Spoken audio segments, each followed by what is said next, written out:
Hi friends, இது போன Sunday morning எடுத்த வீடியோ.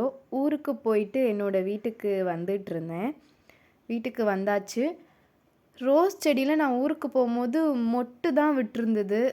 ஊருக்கு போயிட்டு வந்து பார்க்குறப்போ நல்லா பெரிய பெரிய பூவாக பூத்திருந்தது. பார்க்கவே ரொம்ப அழகாக இருந்தது. எனக்கு பறிக்கவே மனசு வரல. அதையே பார்த்துட்டு நின்றுட்டுருந்தேன். சூப்பராக இருந்தது பூ பார்க்குறதுக்கு. நெக்ஸ்ட்டு டீ போட்டு குடிச்சிட்டு நானும் எங்கள் மாமியாரும் குழம்பு வைக்கிறதுக்காக ரெடி பண்ணிகிட்ருந்தோம். தட்டைப்பயிறு கிடச்சிருந்தது. இதை வச்சு தான் ஒரு குழம்பு செஞ்சாங்க. அதோட ரெசிப்பியை பார்க்கலாம். 1 ஸ்பூன் எண்ணெய் ஊற்றிட்டு 10 தக்காளி பழம், சின்ன தக்காளி பழமாக இருந்ததுனால 10 எடுத்துக்கிட்டாங்க. இதை நல்லா வதக்கி எடுத்துக்கலாம். அதே கடாயில் 10 சின்ன வெங்காயம், 10 பல் பூண்டு இதை நல்லா வறுத்துட்டு அதில் 8 வரமிளகாய் சேர்த்து நல்லா வறுத்து எடுத்துக்கலாம். 50 கிராம் தனியா இதையும் நல்லா வறுத்து எடுத்துக்கலாம். 1 ஸ்பூன் சீரகம், 1 ஸ்பூன் சோம்பு, 2 ஸ்பூன் பச்சரிசி இதையும் சேர்த்துட்டு நல்லா வறுத்துக்கணும். வறுத்துட்டு இதில் மஞ்சத்தூள் சேர்த்து பொட்டுக்கடலை 3 ஸ்பூன் சேர்த்துட்டு ஏற்கனவே வதக்கி எடுத்து வச்சுருந்தோம்ல அந்த தக்காளியும் சேர்த்து நல்லா ஃபைன் பேஸ்ட்டாக அரைச்சி எடுத்துக்கணும். எல்லாமே கையளவு தான் போட்டிருந்தாங்க. அப்புறம் தாளிக்கிறதுக்கு வெங்காயம் கட் பண்ணிட்டு எண்ணெய் ஊற்றி கடுகு போட்டுட்டு கட் பண்ணி வச்சுருக்க வெங்காயத்தை சேர்த்துக்கலாம். நல்லா வதக்கிட்டு அதில் கருவேப்பிலை சேர்த்துக்கிட்டு ரெண்டையும் நல்லா வதக்கி விட்டுறலாம். இப்போ நம்ம அரைச்சி வச்சுருக்கிறத இதில் சேர்த்துட்டு தண்ணி தாராளமாக ஊற்றிக்கலாம். பொட்டுக்கடலை சேர்த்துருக்கிறதுனால குழம்பு சீக்கிரம் திக்காயிரும். அதனால் தாராளமாகவே தண்ணி சேர்த்துக்கலாம். இப்போது தட்டைப்பயிரை நல்லா தண்ணியில் கழுவி எடுத்துட்டு குழம்புல நாம் சேர்க்க போகிறோம்.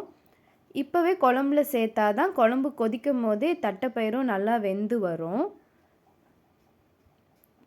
தட்டைப்பயிரை இதில் சேர்த்துட்டு நல்லா கலந்து விட்டுட்டு மூடி போட்டு ஒரு 10 நிமிஷம் மூடி வச்சிடலாம். இப்போது இதில் கட் பண்ணி வச்சுருக்க தேங்காவையும் சேர்த்துக்கலாம். கத்திரிக்காவை நம்ம சேர்க்கும் போது காம்போடு தான் சேர்க்க போகிறோம். அப்போ தான் டேஸ்ட் இன்னும் சூப்பராக இருக்கும். கத்திரிக்காவை நல்லா தண்ணியில் போட்டு அலசி எடுத்துட்டு இப்போ குழம்புல கத்திரிக்காயும் சேர்த்துக்கலாம். கத்திரிக்காய் போட்டு கொஞ்ச நேரத்துலேயே வெந்து வந்துடும். அதனால தான் கத்திரிக்காவை நம்ம கடைசியாக சேர்க்குறோம். இப்போது நல்லா கலந்து விட்டுட்டு மறுபடியும் ஒரு 5 நிமிஷம் மூடி போட்டு மூடி வைக்க போகிறோம். இப்போ புளி சேர்க்க போகிறோம். ஒரு பெரிய நெல்லிக்காய் சைஸ் புளியை நான் ஊற வச்சு வச்சுருக்கேன். இதையும் குழம்புல சேர்த்துக்கலாம். புளி சேர்த்தா தான் குழம்பு டேஸ்ட்டாக இருக்கும். அதனால் நம்ம புளி சேர்த்துக்கிறோம்.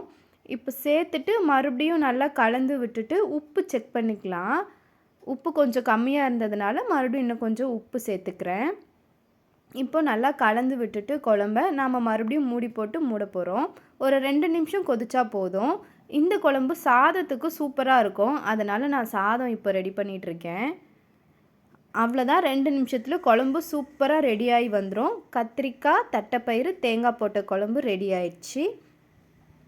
நான் எப்போவுமே சமைச்சு முடித்த உடனே கிச்சன் டாப்பை க்ளீன் பண்ணிடுவேன். வெங்காயத்தோல், அந்த வெஜிடபிள்ஸ் கட் பண்ணது இதெல்லாமே இருந்தது. அதெல்லாம் எடுத்து போட்டு கிச்சனை க்ளீன் பண்ணிகிட்டு இருந்தேன். கிச்சன் கவுண்டர் டாப்பை ஃபுல்லாக க்ளீன் பண்ணிவிட்டு கிச்சன் டைல்ஸு இது தாளிக்கும் போது எப்போவுமே அந்த ஆயில் பட்டுக்கிட்டே இருக்கும். அதனால் டெய்லியும் கிச்சன் டைல்ஸையும் க்ளீன் பண்ணி விட்டுருவேன். கிச்சனை ஃபுல்லாக க்ளீன் பண்ணிவிட்டு நானும் சாப்பிட போயிட்டேன். இந்த விலாக் உங்களுக்கு ரொம்ப பிடிச்சிருக்குன்னு நினைக்கிறேன். உங்கள் ஃபீட்பேக்கை கமெண்ட் பண்ணுங்கள். என்னோடய சேனலை சப்ஸ்கிரைப் பண்ண மறந்துடாதீங்க. பாய்.